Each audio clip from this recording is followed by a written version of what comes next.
This podcast is brought to you by the School of Advanced Study, University of London. When Anna Margaretta Brinton's son died in 1800, she retired to her room at Brinton Hall in Norfolk and began to sew. While making a large piece set of patchwork bed hangings, and you can see it here in the picture, it's 4 curtains, 9 valances in and out, upper and lower, beheadcloth, tester, swags, quilt. While she was making this, she found an outlet for her sorrow and used the project not to fill and indulge woman's leisure hours, but to stitch a way out of her grief and rediscover her religious devotion. Anna Margaretta's experiences echoes those of many other women at the time. They were well practiced in all needlework skills and able to carry out their sewing projects mechanically while focusing on emotional concerns, intellectual activities, or enjoying the society of family and friends. Recent work has emphasised that needlework symbolised the restricted role of 18th century women, who were confined to their domestic environment and constrained by male expectations. The work has documented many contemporary authors who associated embroidery with femininity and order. And despite the paternalistic concerns about the effect of needlework on women's health, leading to a narrowing of their intellect, the majority of 18th century authors felt that such work kept women safely within their own homes and distracted them from gossip and politics.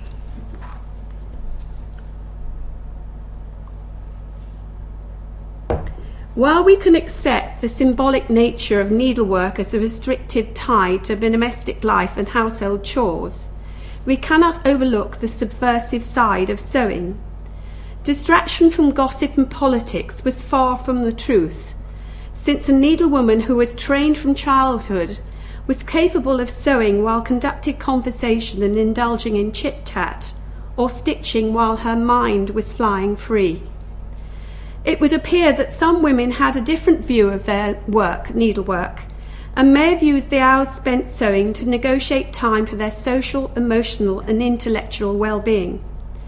This paper will consider the evidence from 18th century women's diaries, including those written by Sarah Hurst and Anna Larpent, to show that they accepted the tedium of plain sewing and the repetitive nature of decorative stitching in exchange for time to chat, reflect, and contemplate.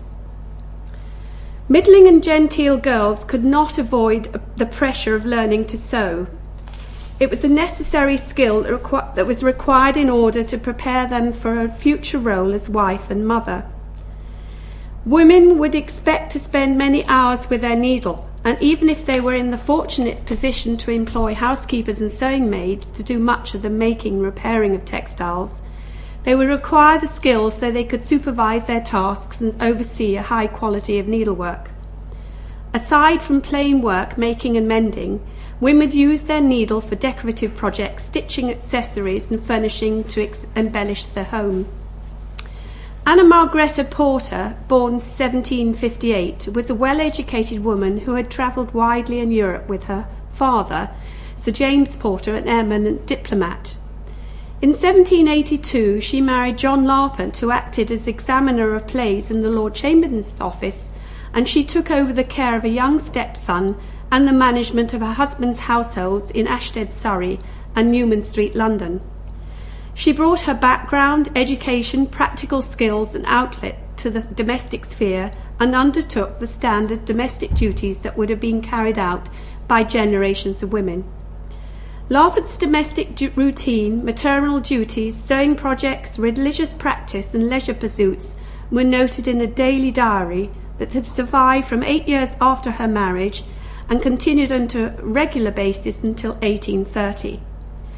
By recording the minutiae of domestic life and describing her attempts to negotiate time for her spiritual and intellectual well-being, her diary encompasses a variety of topics which relate to a late 18th century woman's role and her life at home. Anna Larpent constantly talks of the mechanical nature of her needlework, which illustrates the hours she would have spent practicing sewing skills as she was growing up. The enforced stints of needlework that all correctly trained girls were subjected to was intended to embed sewing skills so deeply that the practice of needlework became instinctive. Only by achieving such an unthinking level of skill could women stitch while they multitasked, socialising, overseeing their children's education, or listening to others read. For example, when her sons returned home from school at Christmas time, Larpent wrote, quote, "I was too happy to settle to anything. I worked and chatted and enjoyed the society," end quote. The foundation of the skills were laid at home, and girls usually learnt from their mother or female relative. In the late 17th century, Elizabeth Freake recorded that her father, a past fellow of All Souls, Oxford, supervised the education of her and her sisters, while her mother taught fine needlework and stitchery. And more than 80 years later, the routine was the same. Admiral Boscawen's wife sent news about family life whenever her husband was posted abroad, and it reported that her 2 daughters were regularly practicing their needlework, hemming pocket handkerchiefs and sewing shifts and tablecloths, lest, quote, "my damsels degenerate into idleness, which is the root of all evil." A girl learnt the handling of a needle and thread first and created her first sampler where the counted thread stitches of letters and numbers prepared her for the simple task of marking household linen, as well as grounding her in the world of reading.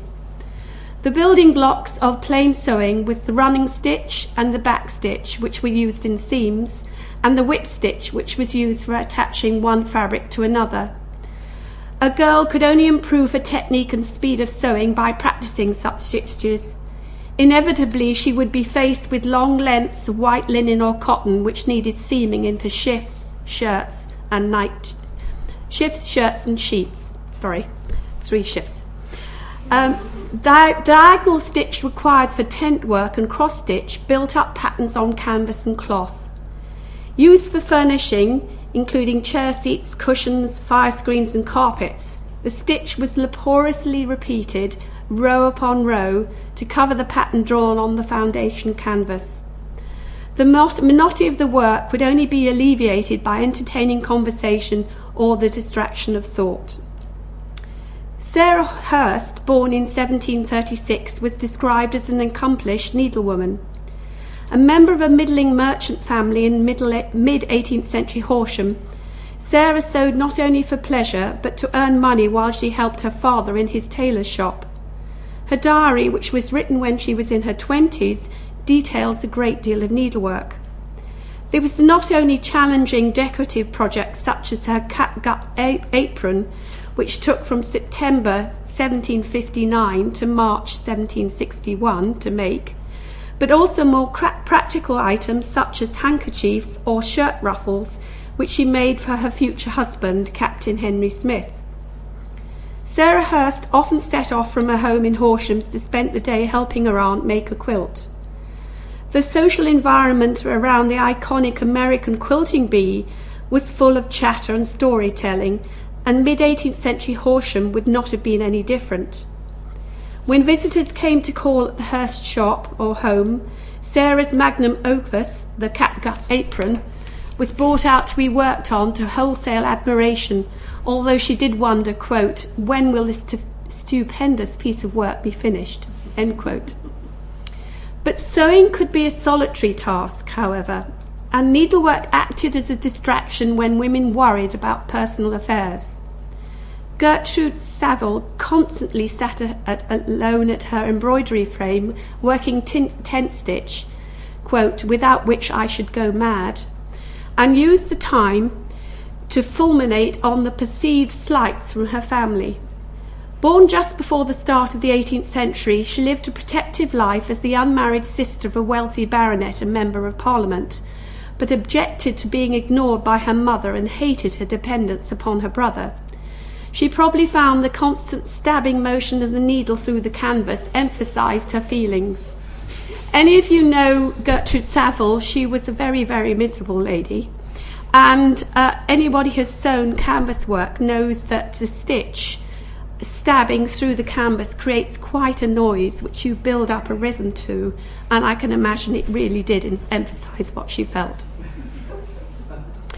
Sarah Hurst experienced long periods parted from her Harry Smith, who served in the Marine Corps for months abroad during the 7 Years' War.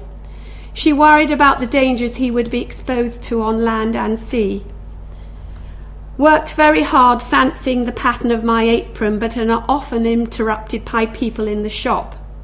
Almost wish I did not love work so well, yet it passes away many hours that I should probably employ by tormenting myself about what hangs like a heavy load in my heart, the fate of my dear Harry. So Sarah didn't hate her work, she loved her work. Anna Larpent was a well-educated and intellectually engaged woman, and she learnt to negotiate her time between functioning as an industrious wife and mother and following her desires to read and learn more. She used her diary to muse on the balance between running her household successfully and finding time for social and intellectual activities, and ascribed a feminine and a manly characters to the two sides of her life. In sewing, she found a way to keep her mind active. Quote, "I always employ 4 hours a week in plain work. During that time I reflect and digest much of what I study and observe at every other times the mechanism of such work not preventing the action of my mind." End quote.